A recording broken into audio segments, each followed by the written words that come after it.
we can all ask that and we can ask more direct questions. So like Nick, who do you think had the biggest deadline acquisition? Right. Oh, Yeah. do I? Or Oh, if right. So I think the Knicks definitely made a huge move, uh, acquiring sort of Alec Burks and Bojan Bogdanovic. Sort of, I feel like they've sort of the move definitely threaded the needle for me in terms of their roster. In my opinion, to be a real contender, you need at least 3 to 4 guys that can put the ball on the court at any given time, right? And can sort of create for your team. The best teams have 3 to 4 of them. You look at Boston, you got Jason Tatum, Jaylen Brown, Drew Holiday, Derek White. That's 4, and I think up till now that was the best example in the NBA of having sort of multiple guys that can create for your team.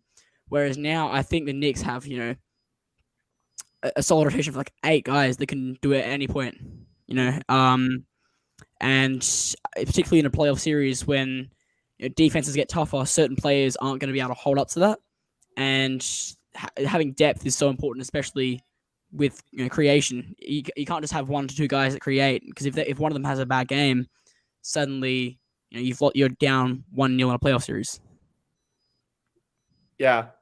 And that trade was kind of insane too. Like when I got the tweet, I was like, okay, there has to be more to this, because it was like Alec Burks and Bojan Bogdanovic, and then it was like for a bag of chips, like Evan Fournier. Like he's been sitting on that bench for years.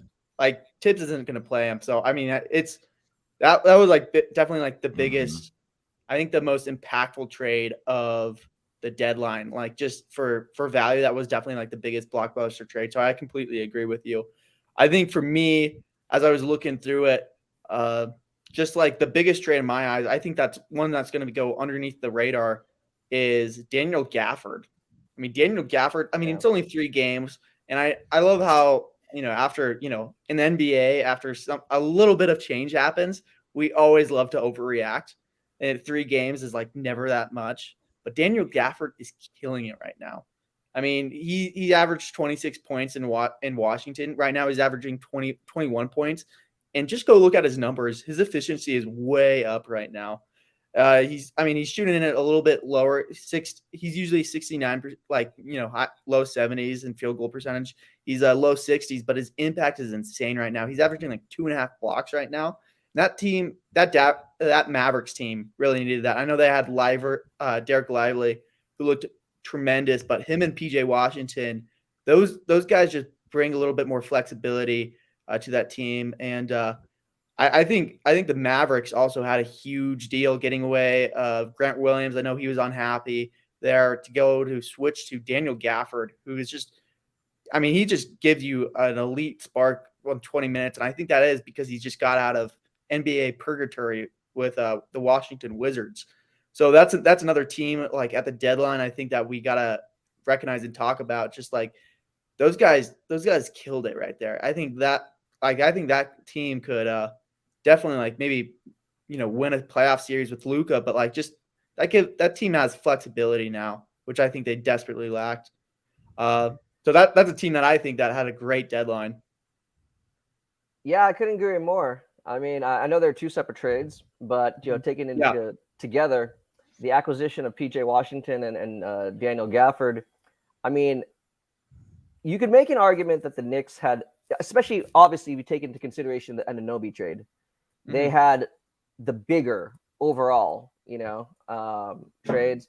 But relative to team, I would say the Mavs had the most impactful trades because it was an absolute weakness, right?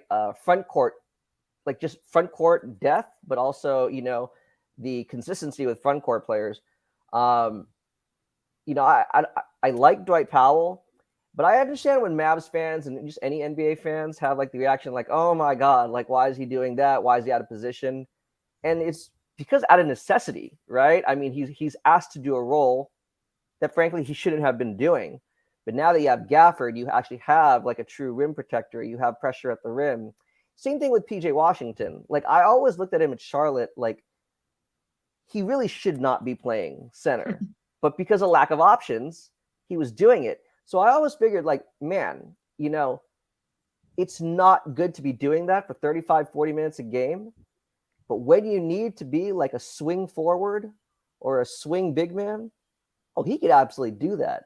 Mhm. And now him next to Lively or him next to Gafford, I mean, their back line of the defense, I mean, it's not great, but I mean, when you're trying to compensate for maybe like weaknesses at the point of attack, because, I mean, let's be real. Sometimes Luka and Kyrie can't quite stay in front of their man.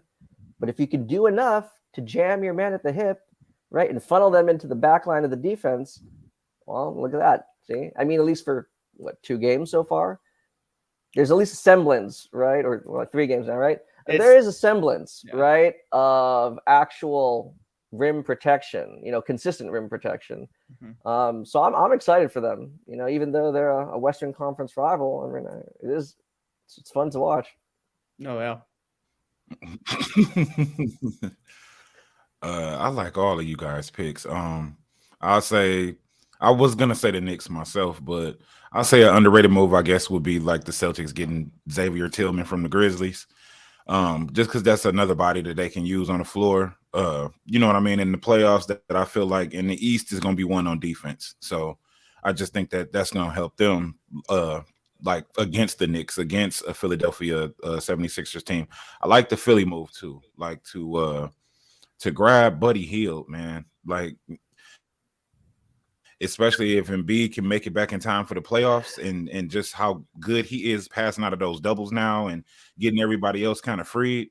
Like, yeah, I think that's a good move for Philly. It's a quiet move for Philly. I wouldn't have let Pat Bev go, but yeah, I would have because that's the reason they lost last season. They lost to me because you're up 3-2 on Boston, but then you traded uh why can't I think of his name? Matisse Tybalt, and he would have been enough. You know what I mean? Jason Tatum was already having like slumps, and then if you had one more wing defender last season, you probably could have really. I don't know if you would have won the championship, but you would have been in the finals. Philly would have made that final. So I just I think gotta ask you a those are the question, good moves. a little bit of a pushback question. So with Buddy Hield, are you a little nervous that I mean, I think that was a no-brainer for the Sixers to do the deal, but Buddy Hield has Yeah. never played in a playoff. He's never played a playoff minute in his Mhm. NBA basketball career. Do you have like any concern about that at all? Do you think that the Sixers should be concerned at all? I know Embiid's not even in the lineup, so I mean the 3 or 4 games he's played in, it will be completely different when Embiid comes in. But what's your thoughts on Buddy Hield Yeah. not playing a playoff minute yet in his NBA career? Um, I think he's probably excited and ready to produce and be in that space. You know what I mean? Like he's probably like, man, Yeah. let me put on my best act right now. Let me not get egotistic in my head and be like, oh, feed me the ball only. And yeah, I think he'll slot right in pretty well, especially if he's not taking anything away from Maxi, then he should be fine. You know what I mean? Like just don't stop, don't put a cap on Maxi the way Harden did. You know what I mean? Yeah. Yeah. And I think like now is probably a very good time to like just jump into like what players after the deadline, do you guys think will have like the biggest spark in production since the deadline? I know that Nick Thomas's Charlotte Hornets Trey Mann is getting a lot of buzz with also PJ Washington. So maybe Nick, you want to kick us off? I know you probably have tons of players that I know you're an opinionated guy. Yeah, So. you know me too well. I got the numbers right here. Uh-huh. So before he sort of moved, Trey Mann was sort of at the end of the bench. I think he was struggling with a few confidence issues. He sort of fell behind a very deep guard rotation with the Thunder. He was averaging right around sort of 8 points, 2 rebounds, and less than 2 assists on pretty poor shooting. I think he was around 40%. Since then, he's averaging 13.7 points, 7.3 assists, and 7 rebounds on 50% field goal percentage. And I think the main stipulation when we acquired him was that his defense wasn't going to hold up, and then he was a high ceiling player, but looking at it in terms of the future, he wouldn't be that backcourt sort of mate for LaMelo that everyone wanted because he was just he was another defensive liability. And with LaMelo at the sort of point of attack already, that's sort of a poor defensive backcourt. But since we've acquired him, He's been a way better defender than I sort of expected from him, and that I think a lot of other Hornets fans expected. He's done a really fantastic job of sort of staying connected to the shooters, and he won't leave his man alone. I haven't sort of seen. I think I saw one play through 3 games so far where he's sort of been exposed, and sort of left his man, and the rest. I mean, even when he's on the ball and he's guarding the ball, he's not a all defensive caliber player, or nowhere near that, obviously. But he's able to hold his own the majority of the time, and I think that's something that could sort of keep him in the league for a long time. And I think he has a very bright future. Yeah. Did anyone else have a player that they want to jump into? I know I guess I'll just jump into it right now because I'm also an opinionated guy, Nick. So to go back to kind of like your Hornets, I mean, I think there's a lot of good deals that, happen at the deadline. I think Royce O'Neal, he's having like the 6th best, like since the deadline, he's had like the best, like 6th best plus minus. He's just great for the Suns right now. I think he's a plus 54 in the 3 games that he's played in. And I get, once again, 3 games is a very small sample size. But someone that I'm really excited to see play basketball is Gordon Hayward. I think that Thunder's team is such a fun little If he team. plays basketball. Sorry, Yeah. go on. No, yeah, they're going to be a really fun team to watch. Those Thunder, I mean, it's always fun when that first year in the playoff push, when a young team finally embraces and goes to, they're making a playoff run with Shea and Chet, who Chet looks awesome, and I bet he's kind of kicking himself that he wished he played a little bit of last season because he might have won Rookie of the Year. He's playing that good this year, and then Jalen Williams. That's a great team, but I think Gordon Hayward's really going to add some, flexibility. That's 6'8". I think when the playoffs comes, he's about to wrap up his injury. He's a game time decision every what he's listed on ESPN, but I mean he's really close to coming back. But that team's going to be big. That team is big. If Shazer's the smallest guy, 6'6" on the floor, like that's going to be a fun team to watch when April comes around and the playoffs come. So I think the Thunder, that's a team that I'm going to be really looking forward to, and I would put a lot of stock in Gordon Hayward's being a great help to that team. I know they're tearing things up right now, but I'm really excited about that Gordon Hayward deal. What about you guys? Yeah. Any pushback on that? No, not at all. I mean, there wasn't anything that Trey Mann did wrong or didn't do well on OKC. And, I think to me it's as simple as, if anything, OKC, they drafted really well. So well to the point that the guys that were drafted with him or around him were just a little bit better for what they needed. We're doing things better. So, Trey Mann, yes, you're a breakout candidate in the sense that you're finally going to get to blossom, right? On the flip side of that, yeah, Gordon Hayward definitely brings an element that they don't really have. They didn't have prior, again, like a combo, like a swingman that actually can, kind of competently, handle the ball, a more proficient shooter.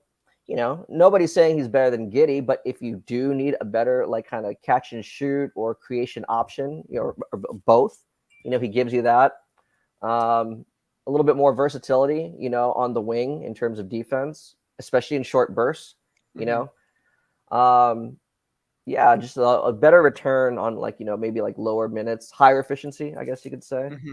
The one guy that I think, he hasn't actually done it yet, but assuming, after the deadline that everybody who was traded is now acclimated to their new teams, I think is Quentin Grimes. I really do. I really do. And I mean, for the same reason, if you didn't know anything, say, about like Trey Mann, and you just looked at his counting stats, right, you'd be like, well, this wasn't a particularly impressive, acquisition. But then, right, there's context to it. You do a little more research. So same thing with Grimes. It's like, well, he's kind of on a down year in terms of his shooting splits. His totals aren't particularly impressive.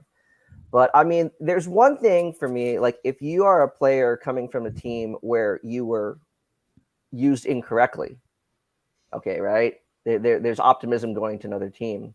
To me, Grimes wasn't just used incorrectly. There was no role for him. There was no defined role, you know. And again, a number of things happened that led to that. Obviously, DiVincenzo is the better on ball, like secondary, ball handler, playmaker. The other guys around him that he's kind of got phased out. I think with Detroit, there is an opportunity for him. So I think yes, there's definitely an opportunity, with a more defined role that can actually play to his strengths. Because this year the Knicks, other than like just basically being a spot up shooter, he didn't really have anything to do. So, in terms of point of attack defender, I wouldn't really call him like a secondary ball handler, maybe a tertiary ball handler. A guy that is like I said, a swingman combo forward, like on the short roll. He's very good at like making decisions when he's already getting downhill. But that's the benefit, right, of playing next to two kind of on-ball players, right, in terms of Cade, Ivy. So, yeah, I think I'm very intrigued with what lies ahead for him. I'm happy with you showing Detroit love right now. I remain very optimistic about them. I don't really care. I mean, when you're a rebuilding team and you're not going to like go to the playoffs, like what is to me, I don't know. Like, of course, the way it looks does matter in the sense that like, are you learning? But whether you have 8 wins or 18 wins at this point in the season, I don't care. I really don't care. Right. To me, everyone who I think is a core piece, core in the sense that like, okay, this is someone that you could look to build around. They've shown me improvement. You could make an argument. Maybe you'd like to see a little bit more.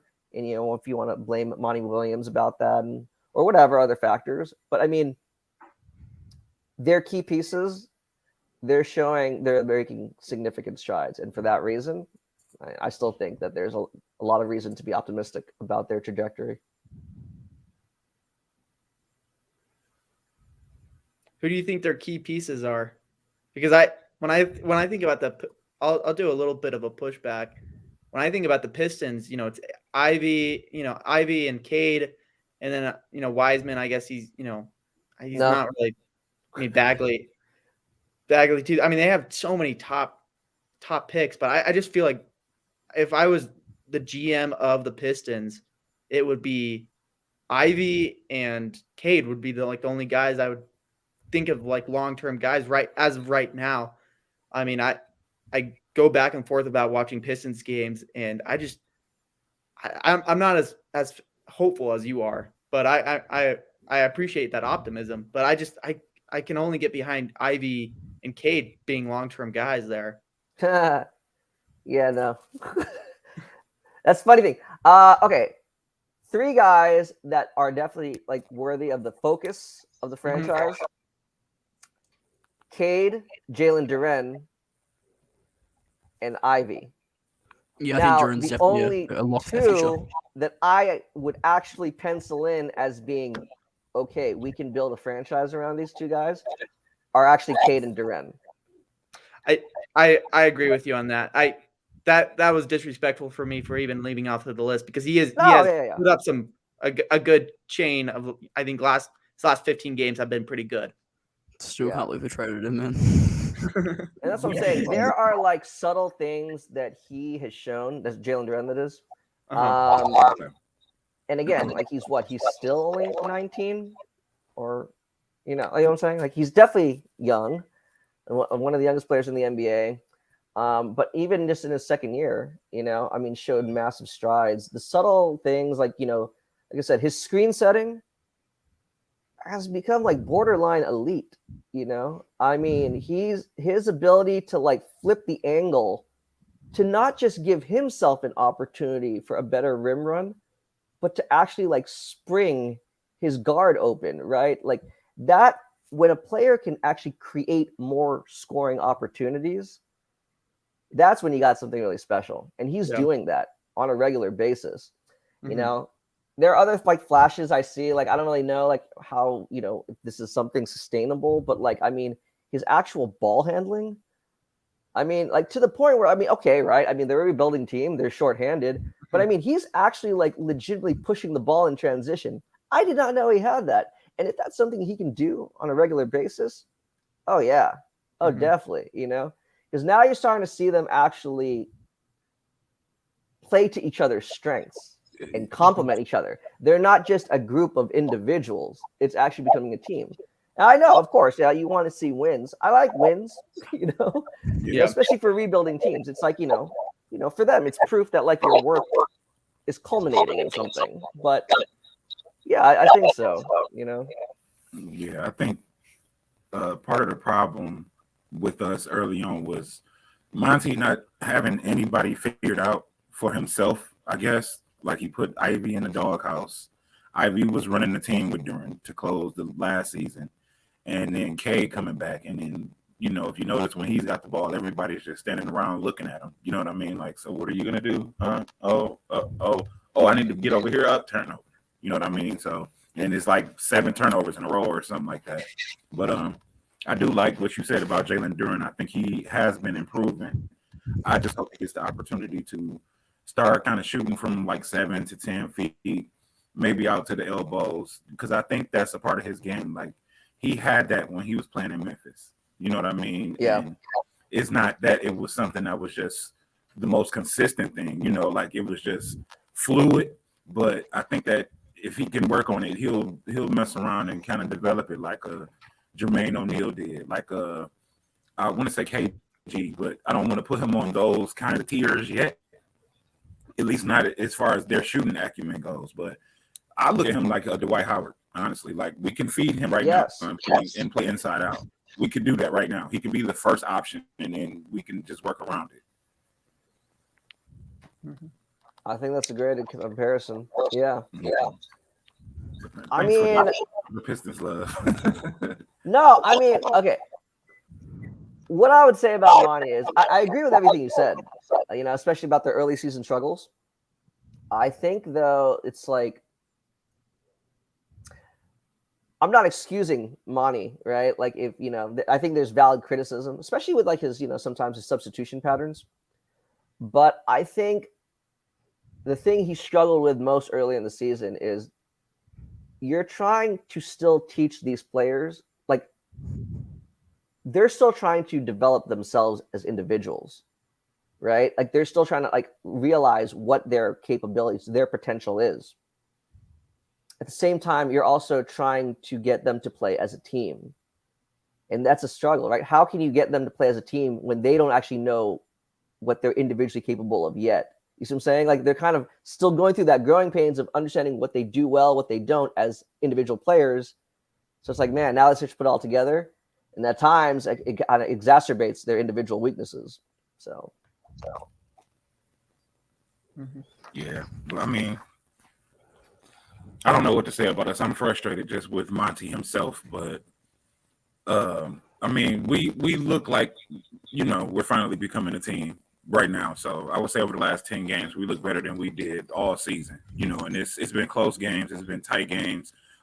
Some were without K, and what I'm not liking, like the new like Evan Fournier and everybody came over here. We still didn't plug in Quentin yet. You know what I mean? And Monty, he had everybody over here, and like Ivy started, but he only played like 12 minutes the last game or the game before last, and I'm just like, what? You know what I mean? And people are like foul choking. I'm like, so what? Let them stay out there. You know what I mean? Like, let them figure it out or foul out. Yeah. But, his rotation definitely something that frustrates me. I think I tweeted something out at the start of the season about how frustrating it was to watch, because I could see what he was trying to go for in terms of his rotations. He was trying to form some kind of defensive identity. That's why he started. He made moves like starting Killian Hayes over Jaden Ivey, and sort of buried Jaden Ivey deeper in the rotation. But the fact is, when you're as poor as they were to start the season, to be fair, they were historically bad to start it off. You just need talent out there. And they weren't doing that. They didn't have any kind of shooting, any kind of creation outside of Cade. And so when Cade's injured, who do you have to rely on? right? You're putting Killian Hayes out there to the start of the season, and expecting him to sort of do something with the ball, and that's just sort of not in his bag. And I get that he is what you want defensively, and I at the time haven't, and I still haven't fully given up on Killian Hayes. I think he still has somewhat of a potential in the league somewhere. But the fact that you're starting him of Jaden Ivey and is not even really giving Jaden Ivey any minutes to start off the season, it was a miscalculation on Monty Williams' part, and he sort of started to rectify that, and I think that's where the wins have started to come in. Now that he's sort of opened up the idea of not just trying to form this identity when it doesn't really match the squad that he has. Yeah, I agree with that.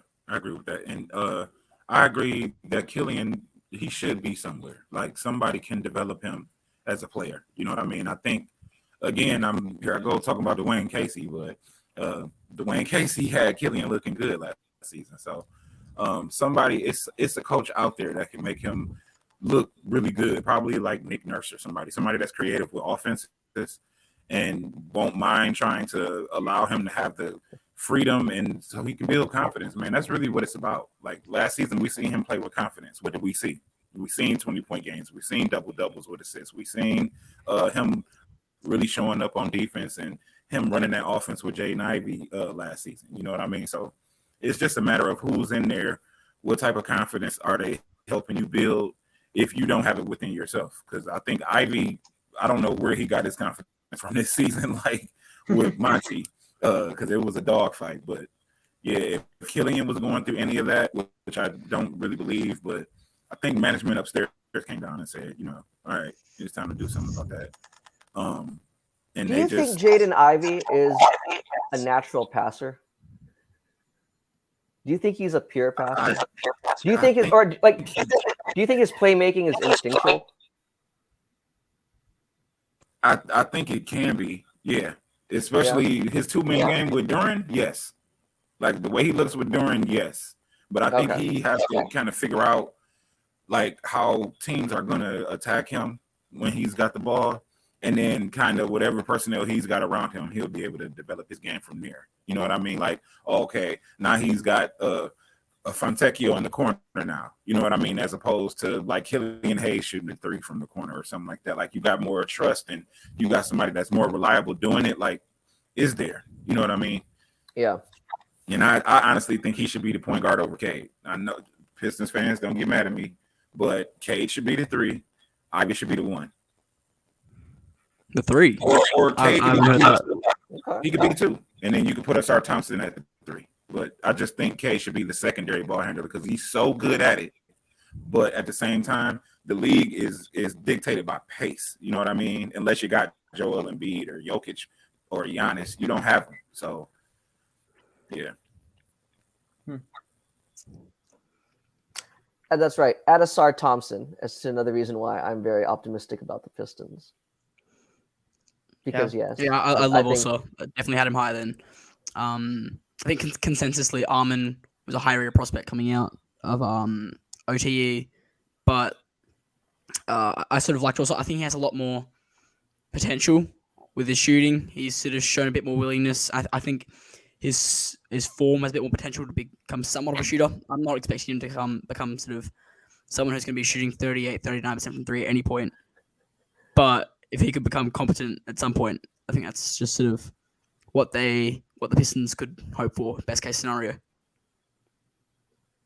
I'll go as far as to say as even if he never becomes an league average shooter, I still think he's like star potential or like somewhere around there. He's that special, yeah. Because of his defense alone. Oh yeah, that's all defensive team caliber right there. And right now he's just going off of pure like instincts, and like. Yeah. Once that there's like more chemistry, as a team wide, it'll only make him like look better. And obviously like his teammates look better too. But yeah, I think defensively alone, he's that impactful. I mean, yeah, I think that's how you really know the guy's a star. If even when his shooting game is as subpar as all stars, you still see sort of star potential in him, or even superstar. I think the Thompson twins, they definitely do care. I mean, I think both of them care about basketball, which is kind of crazy to say, but I don't think all NBA players love the game of basketball. I think they love certain aspects of it. I think they like the money or the fame of it. I think those twins, they generally care. I just looked up Tom Azur's the Piston Thompson. I just butchered the, I just butchered the pronunciation. I just looked up his stats. He's 13 of 84 from 3. And I mean that's concerning right there. I mean, I think when they were both drafted, they're both just pure. They have raw talent. But I mean, those shooting numbers are bad, and he's on a bad Pistons team. But I do believe that they will figure it out. I mean, I think they care about basketball way too much. They love it too much. Anyone who cares that much on a bad team defensively, that shows for something. And I think they are going to figure it out. And maybe they're not going to be able to shoot above league average of 36%. But I do think that they're going to care and that they will make up defensively of their flaws. But yeah, I think both those twins they will pan out in the NBA just because how much they love the game. Yeah, no, definitely. Oh, yeah. What are some teams that you guys think could sort of make a push sort of post deadline in teams as a whole with their new acquisitions, whether it's just starting to click together at this point in the season? Who are some teams? I personally. Are you saying a push for a playoff spot or a push for like the number one? No. Okay. A push for a play-in or a hottest streak, like kind of the hottest stretch of the remaining games.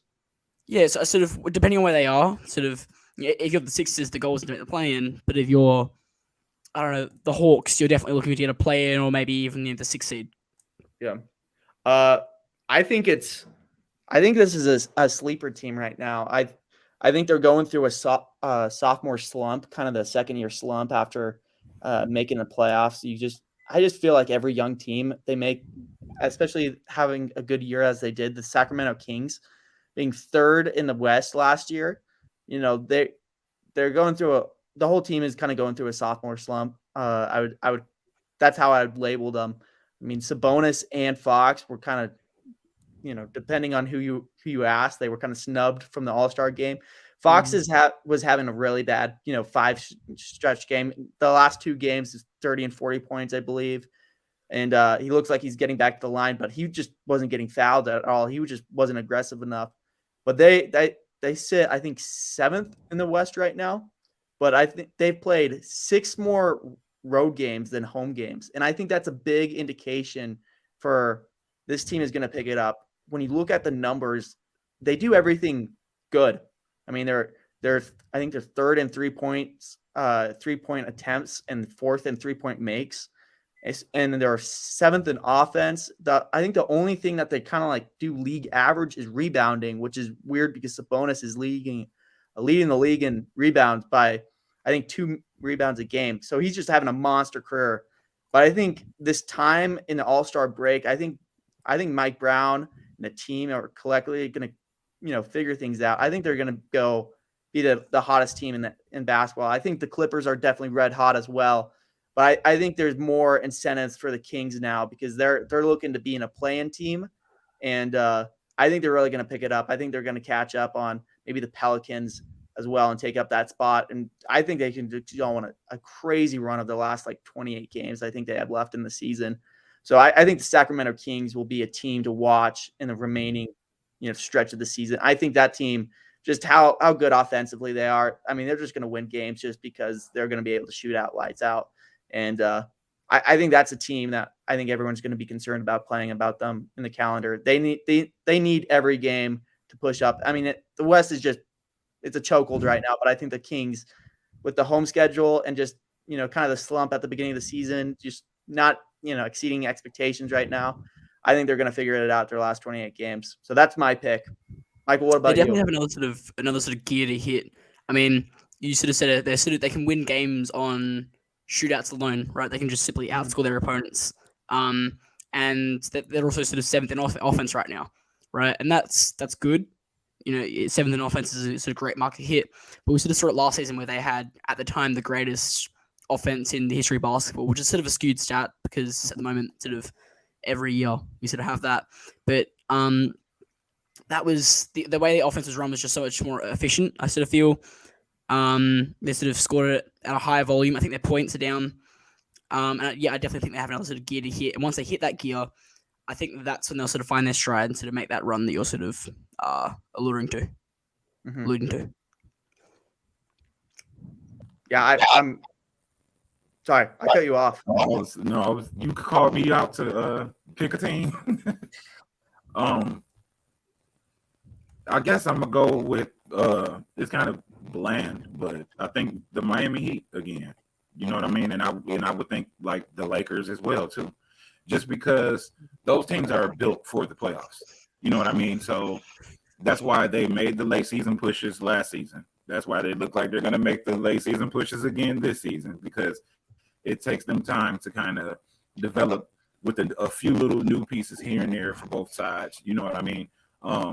D'Angelo Russell for the Lakers stepping up after being basically called out by the internet, by Twitter, by maybe even LeBron to some extent, passive aggressively, and just hearing the trade talks, it's just like, oh, y'all don't remember who I am, and then they grab Spencer Dinwiddie. So the Lakers with LeBron teams, I should say,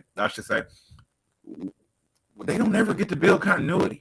Even the championship team, they got rid of everybody. Rondo left, Kuz got traded, Danny Green. You know what I mean? Like, it's just they didn't keep Dwight Howard, and that was the blueprint for what type of team LeBron needed around him at the time. Like, you need people that can shoot. You need another primary ball handler. You need big men that can let AD not play center since he doesn't really want to. Like, you actually put together the complements for them to succeed. And I guess they kind of did it again slightly. It's not the same as that. There's not a Dwight or a Rondo around there. But, I mean, they got Spencer, and they'll be getting back people from injuries and whatnot. And then Rui's able to show up here and there a little bit better. And as far as the Miami Heat, I mean, Jimmy Butler comes back, and, I mean, hell, they're playing good without him. You know what I mean? So Jimmy Butler comes back, they get serious and lock in, and then we're going to see the best version of the Miami Heat too. So, yeah, I think those are my two teams. But I would pick Miami specifically. Con, do you have anything sort of add to that before we go?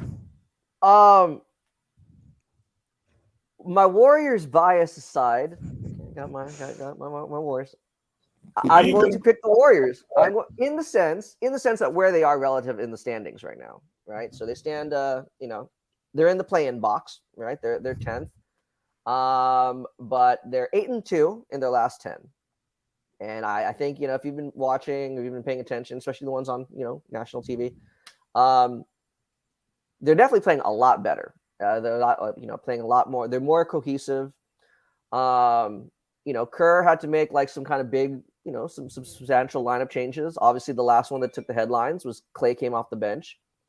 I mean, well, dang, for at least one game sample size, it worked perfectly for him, But what I'm saying is, between guys getting healthy, and I think, kind of knowing what lineups are working better, I think they have an opportunity in terms of, you say, who can make a push. I think they can make a push up the standings. They're only, I believe, I know there's like a little under 30 games to go for every team, but they're about 4 games out of the 6th seed. It's not impossible, They have, I believe, last time I checked, the 3rd easiest remaining schedule in terms of strength of schedule. A lot of home games coming up, and at least right now, right? Given that Clay has kind of accepted, and I mean, I have no reason not to believe him. He seems very open, and accepting of kind of like a super 6-man role or whatever. I mean, at this point in his career, the Warriors, they have like their motion offense is all about, read and react, but for him, the less decision making, the better he is. And so to say all that is like, he needs more structure around him. And yeah, given that Chris Paul is still with the team, they had some really good stretches together prior to CP3's injury.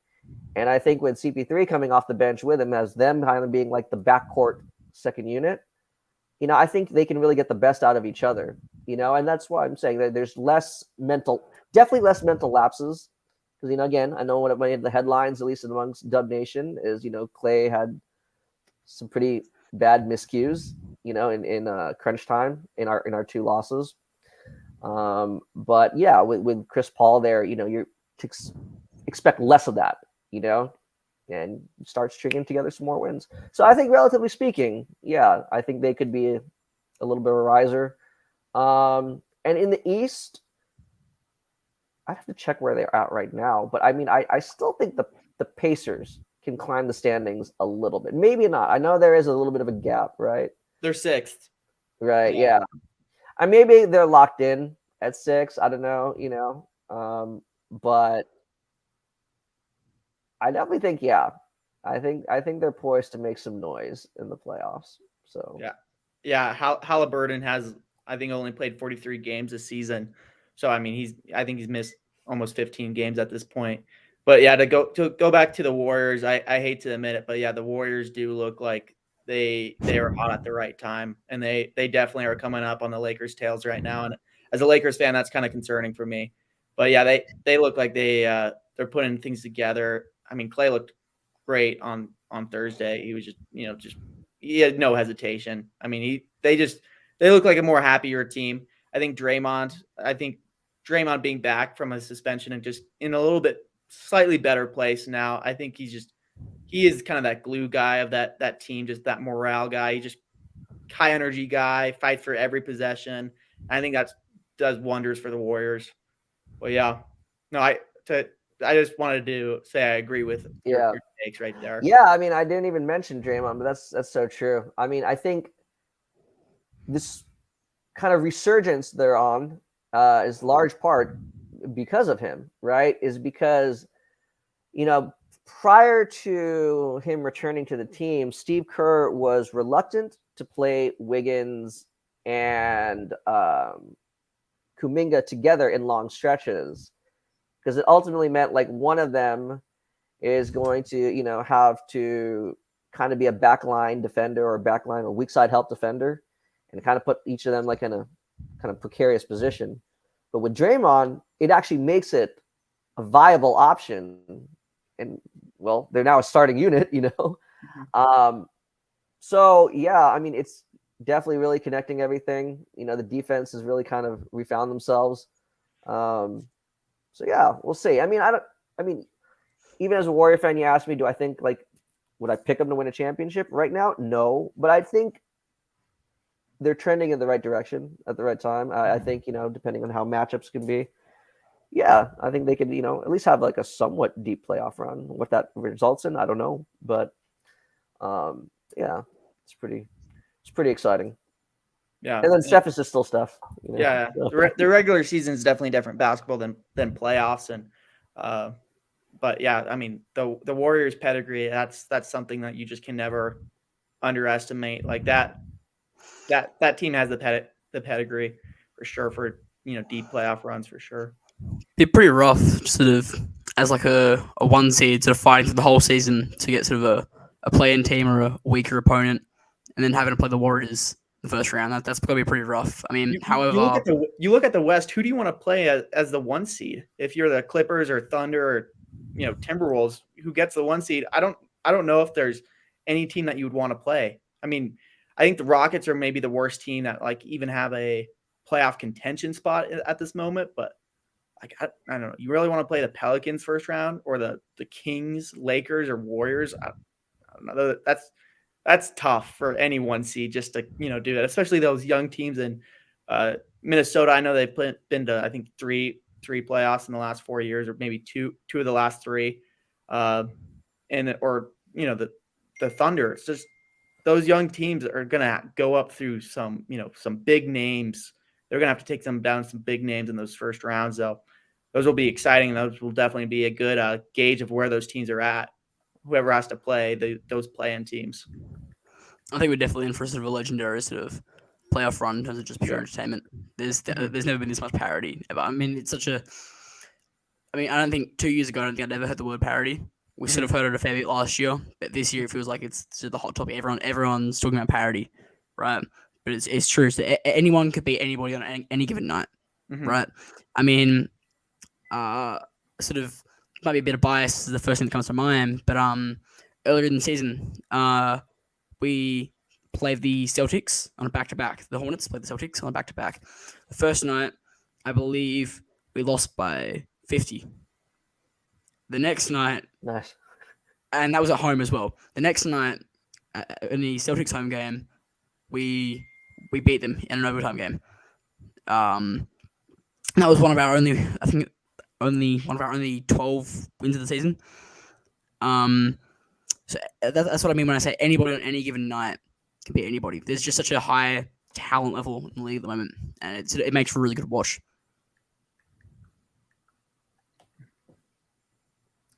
Sounds good. Yeah. Definitely. Yeah. Even my Pistons can. They're not supposed to be. Yeah. All right. Well, so on that note, I think we should sort of wrap it up. Anyone? Anything else? No. No. I think just the closing statements. When you said parody, I couldn't stop thinking about it. But there's, I think, 46 or 48 players in the NBA that are averaging over 20 points in the NBA. Oh man. So like, I mean, you can talk about all-star snubs, but like, when you think about it, there's, I think, 26 or 28 guys that were snubbed after, scoring 20 points a game. That's insane. The NBA is in a really good place, and it makes for exciting basketball for every fan. I mean, even bad franchises that I won't name because we have a couple diehard fans in this group chat right now, this call right now. There's something to look forward to every night. There's players, there's narratives that just are always exciting. There's records being broken every single night, and it's just a really fun time to be an NBA fan. Is it a good place though? I mean, personally, I really enjoy it, but I sort of hear this sort of debate a lot about sort of the quality of the defense, and the intensity and the physicality, and I love it. This is sort of what I've sort of grown up with. I'm accustomed to this, and I enjoy this. But sort of to the average basketball viewer, sort of, what are you guys' takes on sort of the current sort of defensive and physicality levels in the league? And I will give you my take on that in our next episode. Unfortunately, gentlemen, I got to cut out. But yeah, I look forward to our next one. So. All right, we can discuss that next week. Yeah, I think that's a great conversation point to end off on. Yeah. All right, take care, guys. All right, sounds good. Thanks for listening to the Box Score podcast. We'll see you guys next week.